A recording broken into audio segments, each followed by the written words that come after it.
Palabra y vida. Con el padre Manuel Horta, desde Sevilla.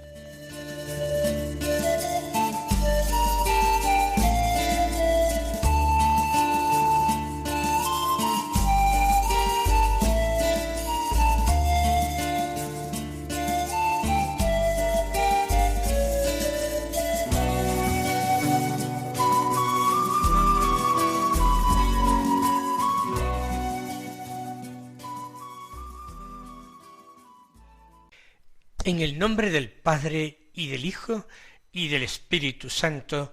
Amén. Alabados sean Jesús y María. Muy buenos días, queridos amigos, oyentes de Radio María y seguidores del programa Palabra y Vida. Hoy es el Día del Señor. Es el domingo 10 del tiempo ordinario. Un domingo que es 9 de junio. El domingo no es simplemente el día de descanso, no es simplemente un día de convivencia familiar. El domingo es día del Señor y por tanto día de escucha de su palabra, un día de oración, un día por tanto de diálogo, de ponernos delante del Señor para preguntarle: ¿qué quieres de mí? Un día para decirle: tú sabes que te quiero, porque lo sabes todo, porque sondeas mi pobre corazón.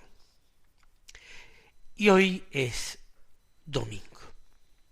Vamos por tanto a escuchar con una renovada atención la palabra de Dios, comenzando, como estamos haciendo, por el Santo Evangelio. Es según San Marcos. En las lecturas de los días feriados, entre semana, estamos leyendo, o hemos estado leyendo, el Evangelio de San Marcos, dejándolo antes de comenzar la Pasión. A partir de mañana lunes de la 10ª semana comenzaremos con el Evangelio según San Mateo. Pero en el ciclo B de lecturas dominicales, el Evangelio que particularmente se lee los domingos es de San Marcos. Y hoy nos lo encontramos de nuevo en el capítulo 3 de este Evangelio. Los versículos 20 al 35, que dicen así: En aquel tiempo Jesús llegó a casa con sus discípulos, y de nuevo se juntó tanta gente que no los dejaban ni comer. Al enterarse su familia, vinieron a llevárselo, porque se decía que estaba fuera de sí. Y los escribas que habían bajado de Jerusalén decían: tiene dentro a Belcebú y expulsa a los demonios con el poder del jefe de los demonios. Él los invitó a acercarse y les hablaba en parábolas. ¿Cómo va a echar Satanás a Satanás? Un reino dividido internamente no puede subsistir. Una familia dividida no puede subsistir. Si Satanás se rebela contra sí mismo, para hacerse la guerra, no puede subsistir. Está perdido. Nadie puede meterse en casa de un hombre forzudo para arramblar con su ajuar si primero no lo ata. Entonces podrá arramblar con la casa. En verdad os digo, todo se le podrá perdonar a los hombres, los pecados y cualquier blasfemia que digan, pero el que blasfeme contra el Espíritu Santo no tendrá perdón jamás. Cargará con su pecado para siempre. Se refería a los que decían que tenía dentro un espíritu inmundo. Llegan su madre y sus hermanos, y desde fuera lo mandaron llamar. La gente que tenía sentada alrededor le dice: mira, tu madre y tus hermanos y tus hermanas están fuera y te buscan. Él les pregunta: ¿quiénes son mi padre y mis hermanos? Y mirando a los que estaban sentados alrededor, dice: estos son mi madre y mis hermanos. El que haga la voluntad de Dios, ese es mi hermano y mi hermana y mi madre. Hemos vivido en estos últimos tiempos importantes celebraciones y solemnidades. Terminábamos la Pascua con Pentecostés. Luego celebramos el siguiente domingo la solemnidad de la Santísima Trinidad, y el siguiente, que fue el pasado, la solemnidad del Santísimo Cuerpo y Sangre de Cristo. El viernes posterior, el Sagrado Corazón de Jesús. Y ahora empieza un tiempo ordinario que no está exento propiamente de algunas solemnidades. Este mes aún nos quedan 2, además de los domingos, como son la solemnidad del nacimiento de San Juan Bautista y luego en la solemnidad de San Pedro y San Pablo. Sin embargo, ya hemos terminado esas grandes celebraciones que siguen a la Pascua. Y hoy, pues, tenemos un largo evangelio al comienzo de San Marcos, casi el comienzo de la vida pública del Señor, con un conjunto de enseñanzas que nos parece heterogéneo. Y en verdad lo es. Quiero centrarme al principio en el comienzo de este evangelio, cuando se nos dice que Jesús llega a casa con sus discípulos. ¿Cuál es la casa de Jesús? No se trataba de Nazaret, donde vivía su Santísima Madre, la Santísima Virgen María, la cual también en el Evangelio de hoy va a visitarle. Si va a visitarle, quiere decir que no estaba en Nazaret. Cuando se habla de la casa de Jesús, se habla más bien de la casa en la que habitualmente se alojaba durante su vida pública. Por tanto, en Cafarnaúm. Él llega después de una correría apostólica a Cafarnaúm, pero el nombre de Jesús ya ha empezado a hacerse muy conocido. Y por eso, cuando llega a la casa donde se aloja con sus discípulos, con sus apóstoles, se reúne una gran multitud de gente. No los dejaban ni comer. El Señor ha llegado para eso a la casa, para descansarse y comer. Y no solamente es la multitud que le busca, y de una forma tan indiscreta, tan inoportuna, no es solamente eso. Es que habla San Marcos de la llegada de familiares suyos, seguramente desde el no lejano Nazaret. Vinieron a llevárselo porque decían que estaba fuera de sí. Estiman que estaba loco, que se tenía por alguien que no era en realidad. Creían en Nazaret conocerlo tan bien, su propia familia, que todo aquello y aquel seguimiento de multitudes le parecían pues fantasías.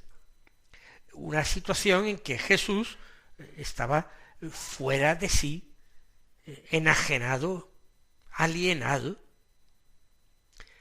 Pero si esto viene de parte de sus familiares, los doctores de la ley, los maestros de la fe de su pueblo, no están tampoco muy lejos de esta opinión.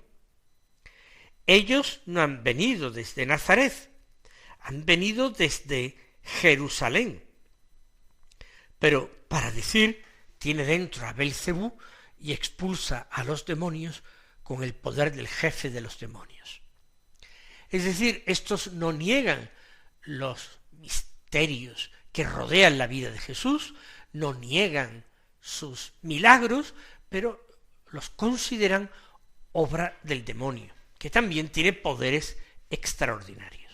Descartan totalmente la posibilidad de que Dios esté actuando, interviniendo en Jesús.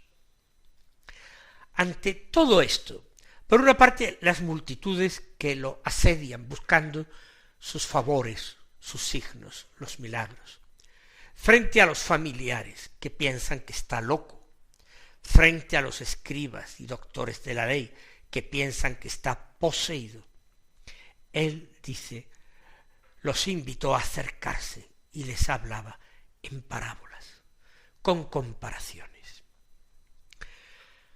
¿Cuál es esta primera comparación que pone Jesús?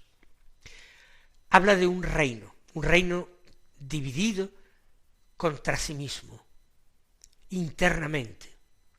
No puede subsistir. Es la terrible guerra civil. Imposible. Una familia desunida, dividida internamente, no puede subsistir. Estas son experiencias que conocen los judíos. Pues bien, pensadlo.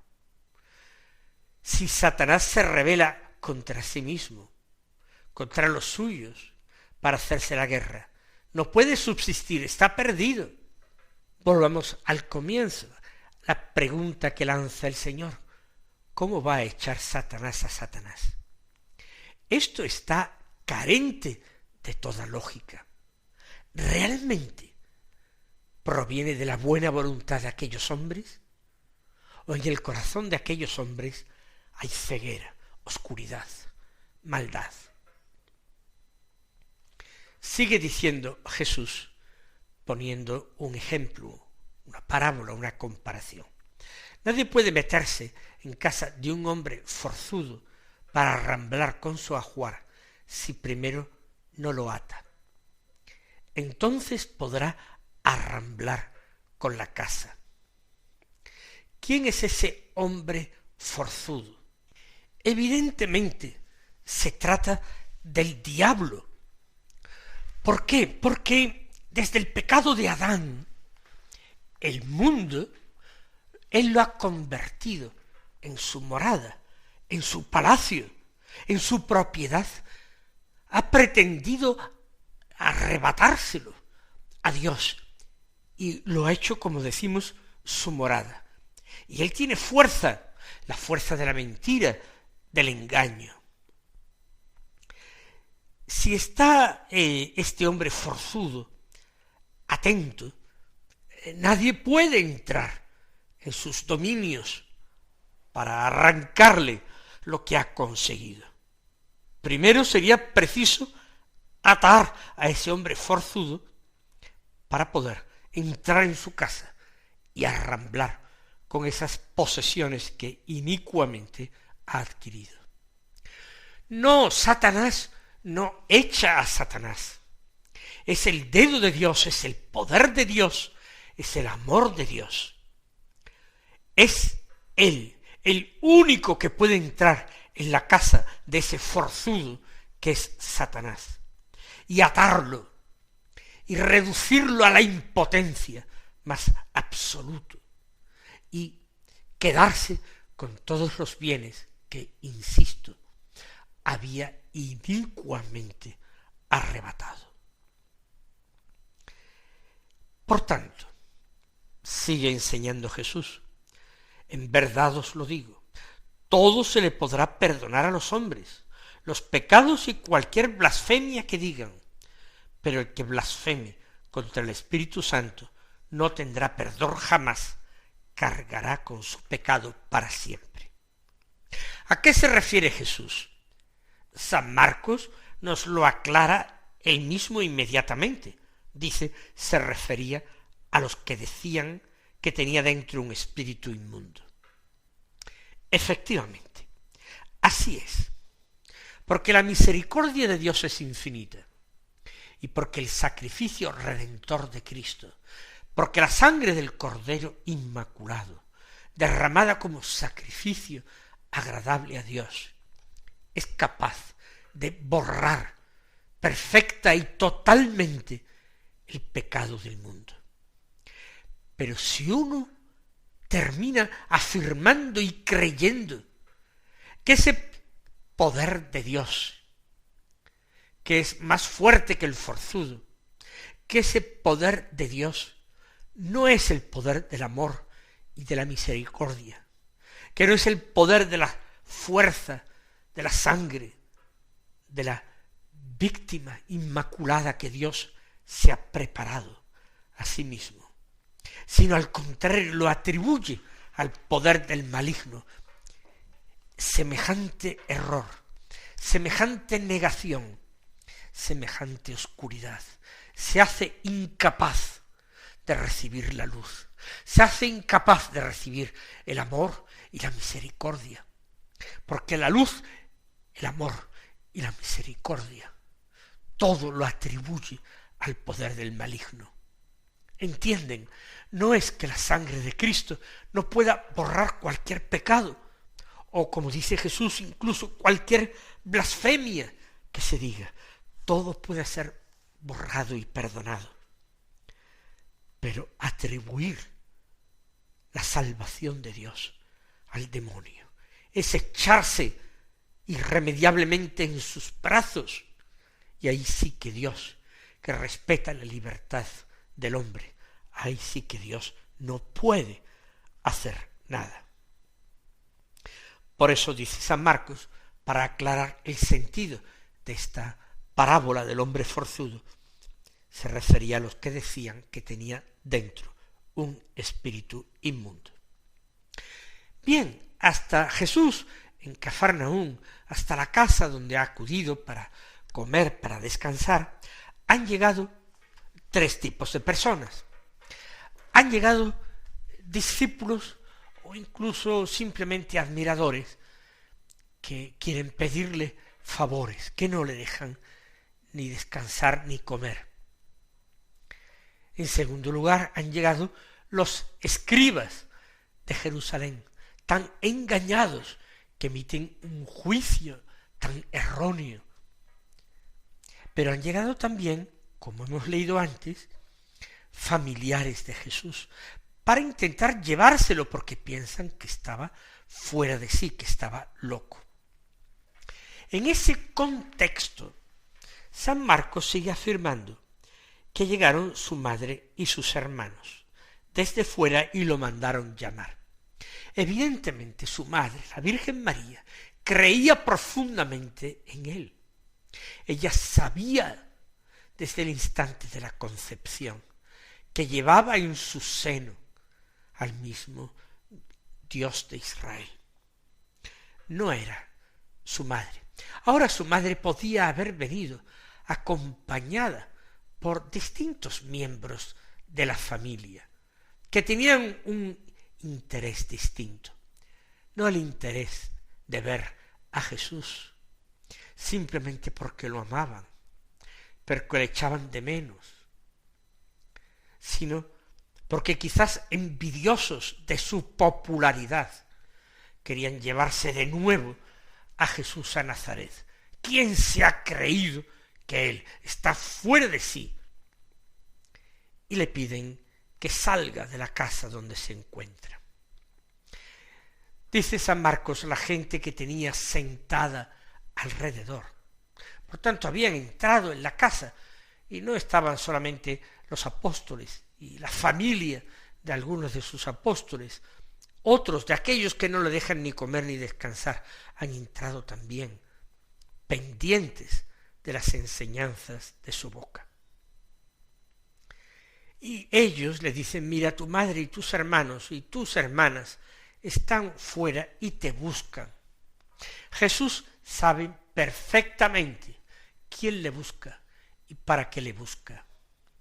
María su madre por amor, sus parientes por envidia, quizás por celos, por un juicio totalmente equivocado.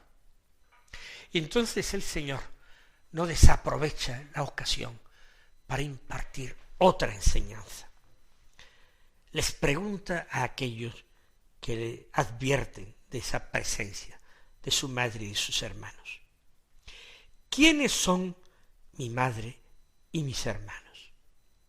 Vaya pregunta que hace Jesús. Algunos quizás ingenuamente pensarían que quiénes eran esos hermanos y hermanas de Jesús, la parentela de Jesús, primos segundos, tíos familiares más o menos cercanos. Jesús no tenía hermanos de sangre porque María, su madre, era virgen y no tenía por padre sino al mismo Dios. Por tanto, la pregunta de Jesús es no extraña, sino que da pie a una enseñanza. ¿Quiénes son? No es tu tío Jonatán, tu primo Judas, no. ¿Quiénes son mi madre y mis hermanos? Y mira a los que están sentados a su alrededor. Mira, por tanto, a los discípulos, y a los discípulos más cercanos, los que más le quieren y los que más interés tienen en no perderse sus palabras, porque tienen hambre y sed de Dios, y por eso están allí, a su alrededor. Y después de mirarles, dice, estos son mi madre y mis hermanos. Una gran sorpresa. No tienen necesidad de entrar ellos, ni tengo yo necesidad de salir. Están aquí. Estos son mi madre y mis hermanos. El que haga la voluntad de Dios, ese es mi hermano y mi hermana y mi madre. ¿Se trataba acaso de un feo para su santísima madre que le buscaba con tanto amor? No, porque su madre era la primera discípula, esa que había hecho con más perfección que criatura alguna la voluntad de Dios, la que había dicho, aquí está la esclava del Señor, que se haga en mí según tu palabra, la que no había puesto ningún tipo de reparo, ni inconveniente, ni dificultad a la acción de Dios, quien la había entendido desde el principio. Cuando Jesús mira a los que están cerca, mira a los discípulos, su madre, claro que está comprendida entre ellos. No había nadie más cercano, ni discípulo más perfecto que María. Pero Jesús amplía su familia y explica el verdadero sentido. Mi hermano y mi hermana y mi madre son los que hacen la voluntad de Dios. Por tanto, con la ayuda de la gracia, somos también nosotros familia de Dios. Que no perdamos nunca esa condición y nos sintamos profunda y humilde y sencillamente orgullosos de ella. El Señor os bendiga y hasta mañana si Dios quiere.